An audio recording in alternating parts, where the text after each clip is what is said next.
The day has finally arrived. You have finished your studies, applied to a bunch of job offers, and you have been called for a job interview. Now you have your first interview. And this is not an interview like the ones you've done before for being a camp counselor, babysitting, or maybe working as a waiter to earn some money while you were studying. No, this is a real interview. Your first interview with a professional, most likely from the human resources department of a company. Now what?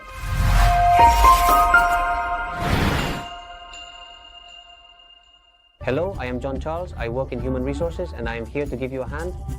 I have been exactly where you are. I had no idea how to approach an interview and I found myself having to do an interview as a candidate without knowing exactly how I should behave, what I should say, or how I should do things.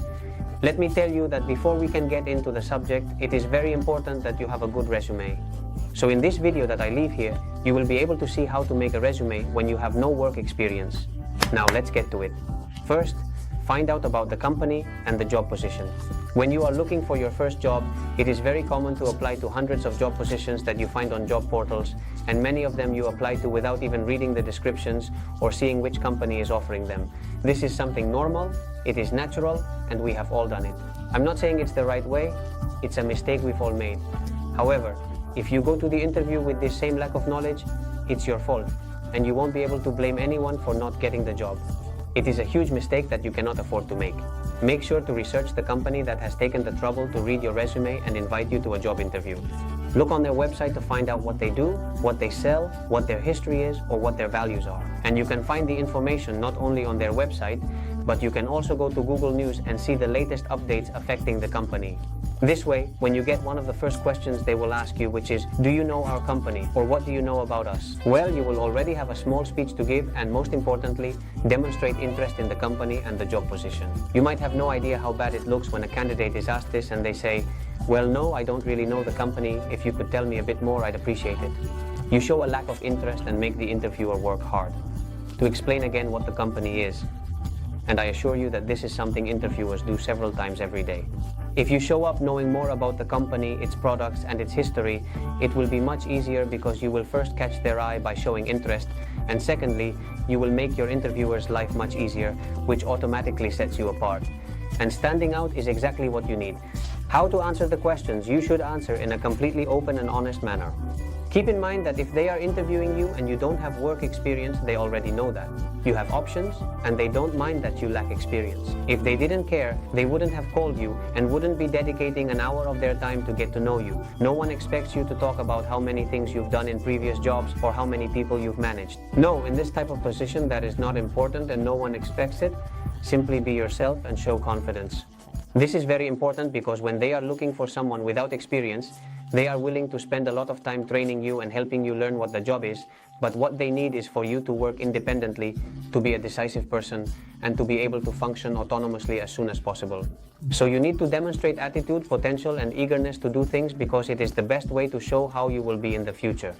Now, I'm talking about speaking with confidence and assurance, but don't overdo it. Don't forget the most basic thing, humility, especially when you are just starting out. You know it, they know it. So don't pretend to be someone you're not. It looks terrible, and the language you use will reveal it very quickly. You don't have to be excessively formal because it will give you an artificial appearance that won't benefit you. It's okay to be Colombian, colloquial to a reasonable extent, and to convey confidence to the other person, because this will help you, first of all, to be calmer, to play a role you are more accustomed to than the rigidity of a job interview. And on the other hand, it will allow you not to rush, not to start speaking too quickly, and not to show nervousness. Showing a lot of nerves is normal in job interviews, especially when it's one of the first ones you do. So if you are able to express yourself with poise, with calmness, and with a certain continuity and coherence, you will stand out from other candidates, which, as I have told you, is exactly what you need. However, don't go overboard by starting to use completely informal language, trendy language, or excessively youthful language, because that will be seen as someone who is not serious, who will not be able to work in a professional environment, or who still does not have the maturity to do so, and that sets you apart, but in a negative way. Another very important aspect you need to pay attention to is non-verbal language. If you do what I tell you and stay relaxed, it will be much easier for you to control your non-verbal language. Be aware of what you are doing and correct any mistakes. So you will be aware of the knee that starts to tremble and that you need to stop it.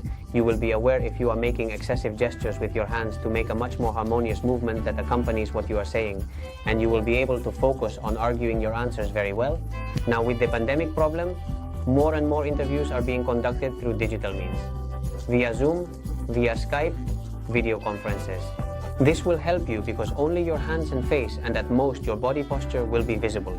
But although this might seem like a positive thing, on the contrary, we interviewers pay much more attention because we have you on a screen and we are focusing a lot on your hands, your face, and how you express yourself. So, maintain an upright but relaxed position in the chair, move your hands harmoniously, and try not to make faces or interrupt the person when they are speaking. The answers to questions about not having work experience do not mean that you cannot talk about your experiences or life events, even if they are not in a purely professional setting. You can support your answers to the questions they ask based on what you know, what you have studied, how you interacted while you were studying, and when you did work for the educational center. You can talk about what your relationship with your classmates was like, your relationship with your teachers. You can talk about the things and subjects you excelled in, the subjects you think you are a bit weaker in and can improve on, and very importantly, how you can improve. Keep in mind that human resources people love when someone knows themselves well and can support their answers with practical examples from their life. And finally, there is the space to ask your own questions. I started this advice video for your first professional interview by telling you that it is great to show interest by informing yourself about the company. Well, at the end of the interviews, there is usually a moment when the interviewer asks you if you have any questions for them. So, if you are given the opportunity, don't leave that gap unfilled. Ask whatever you consider necessary. This shows the recruiter that you are interested in the position, that you would really like to work with them, and that you want more information. And it will also give you more useful information for your own benefit. For example, you can ask when they expect the person joining this internship to start. You can ask about the duration of the internship if you don't know yet, or you can also ask what the stages of the process are besides the interview you are currently finishing.